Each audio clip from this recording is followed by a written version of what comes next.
Sabi ko sa inyo, wag ako eh. Ako na nga lang umuunawa sa inyo eh. Mga kababayan, kayo na humusga sa akin. Then, if that is the case, na maraming naabot yung perang ipinamahagi ng mga pribado sa ginagawa kong pag-endorso para sa kapakinabangan ng pribado at higit sa lahat, on top of everything, kapakinabangan ng mga nalulugmok, biktima ng trahedya, then I will continue to do it. I will not stop. Mamatay ka sa inggit. Total, lawyer ka. I challenge you. Oh, taxpayer ka naman eh. Kung mali ginawa ko, hayaan ninyong panagutan ko sa batas. Kung mali ang pagtulong sa taong bayan sa ibang klase at uri at makatwirang pamamaraan na hindi ginagamit ng parabang baliwala na lang ang kaban ng bayan, pera ng pribado, itinulong sa tao, mali, then kawawa naman ako. O kung ako mali, patawarin nyo na ako. Pero kakaharapin ko yan. Kaysa puro kayo dyan, magaling lang kayo magtago sa troll nyo. Huwag kayo makasubok sa Maynila. Welcome kayo rito. Huwag kayong lalabag sa batas. Nanahimik kami rito. Nema lang kayo eh. Harapin ko na lang yan. Sige, so be it. Face the consequences of my actions. But I will not stop. Ngayon ako nananawagan. Sa mga produkto. Pumunta na kayo rito. Totoo. Totoo. Dahil meron akong gagawin isa. Hindi ko nasasabihin sa inyo. Kung sino man yung produkto na yun, doon nyo ibibigay. Dahil hindi nyo alam ang pakiramdam ng isang nanay na may tumor yung anak niya. At milyon. Yung laway nyo, walang bisa.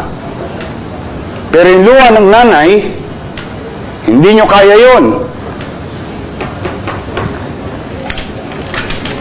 Kasi hindi kayo naging mahirap. Diba?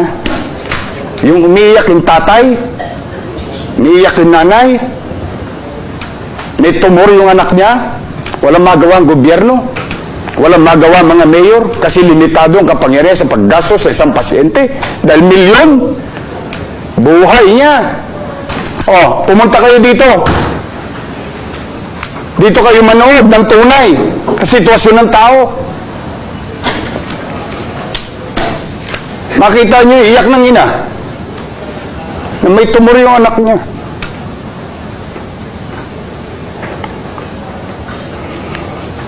Magagaling kayo. Magaling lang kayo dahil nag-aral kayo.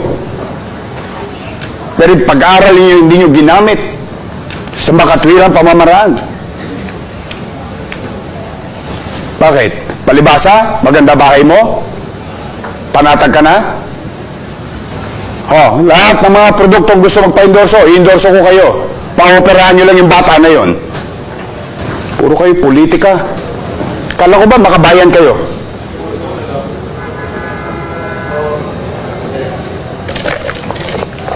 Ang gagaling ninyo? Ang gagaling ninyo sa mga billboard ninyo, makabayan, makabayan, makabayan. Saan naging makabayan ninyo? May naglilingkod. Pinipilit maging tapat. Saan na makabayan doon?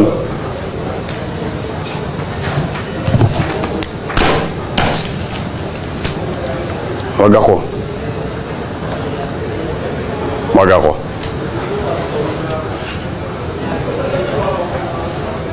Wag ako. Wala akong masamang intention. Marami na akong pinagpapasalamat sa Diyos. Hindi ako anghel. Marami akong kasalanan sa mundo. Hindi ako perpekto. Pero kung wala rin kayo masasabing matino, wala naman kayo maitutulong, manahimik kayo sa bahay ninyo. Dumito kayo. Gusto nyo maging makabayan? Umupo kayo dyan sa bulwagang bayan. Diyan kayo umupo na makita ninyo yung hinagpis ng tao. Hindi yan nakukuha sa PhD. Hindi yan nakukuha sa kilalang universidad. Ito ang totoong mundo. Hindi sa libro. Napuyat ako sa inyo, ha? Ayun, kaligayahan nyo, malaman nyo na napuyat ako sa inyo. Nag-aalala ako. Alam nyo bakit? Alam mo masakit na portion doon? Yung mag-isip ka ng kung paano magiging maayos yung mamamayan mo. Paano mo maitawid sila. Di ba?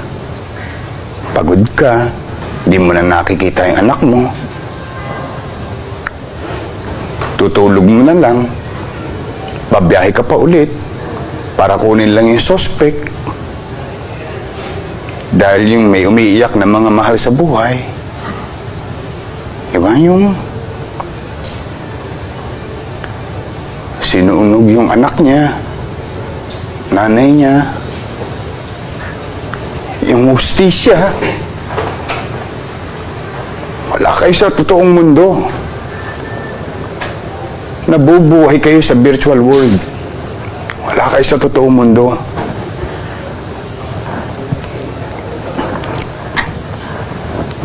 Wala kayo sa totoong mundo. Namumuhay kayo sa bundok. Nilalayo nyo ang sarili nyo sa katotohanan at realidad ng lipunan. Namumuhay kayo sa mga aral, ideolohiya. Ito totoong mundo. Dito. Yan. Pumunta kayo. Ilang pantao nagdudusa doon sa ulingan. Ilang tao kakain, mamaya tira ng tao. Ayun. Masaya kayo. Magpalakpakan kayo. Nakasakit kayo ng damdamin. Ayan. Yan ang hilig nyo. Binigay ko na gusto nyo. Masaya na kayo? Ha? Picture pa more. Marami salamat.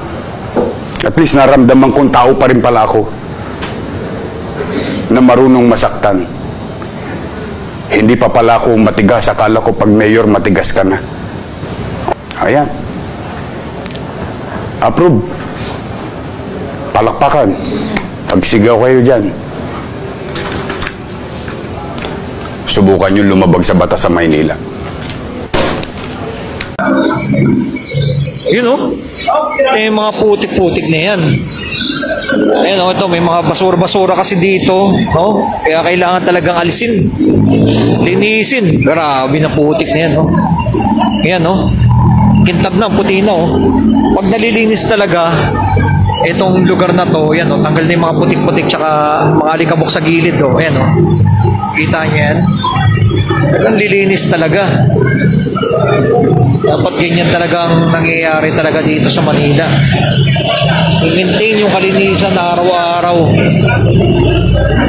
Lahat na yan.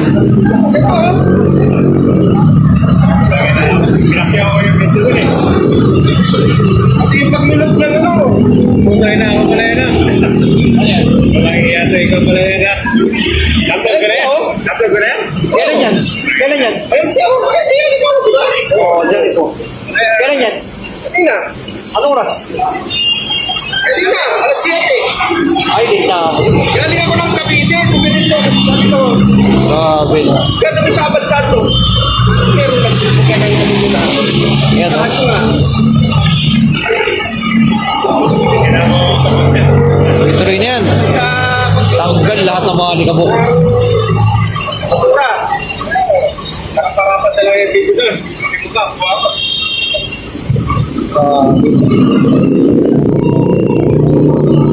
Yan ang ating pinaka-latest update natin dito. I-comment nyo na below kung anong masabi nyo po dito sa tuloy-tuloy na ginagawa ng paglilinis na po ng Manila. Yan, bagamat dito sa area na to, may mga nakatira yun, no? May mga bahay na yun, no? May mga natutulog na kaya nagiging mapanghi. At dito na mismo tumatay dito sa area nito, no? Kaya kailangan talaga ng paglilinis ng lugar na to at pagbabalik ng ating Mayor Isko Moreno na pag-uwi nitong mga ano dito. Pero grabe, oh. Malinis na, oh. Yan ang pinakamaganda dyan. Pag nami-maintain mong yung lugar, talagang nililinis, tatanggal yung mga panghi-panghi, yung amoy tae. Grabe, mga putik-putik, oh. Tignan nyo naman, oh. Malinis na, yung putik, oh. Ganyan ang nangyayari na tuloy-tuloy ginagawa dito. Like and comment and share kung ano masasabi niyo po dito sa ating pinaka-latest update. Siyempre kasama natin ang mga taga-engineer department dito. Yan, na mga naglilinis. Ayan, no? Kaya rin yan, no?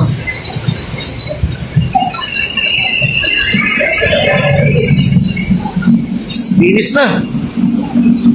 Tanggal yung mga yung panghi, kasi dito kasi natutulog, no, tinutulugan to, kaya kailangan talaga linisin. Para hindi masalaula ang lugar na nangyayari dito sa may Manila.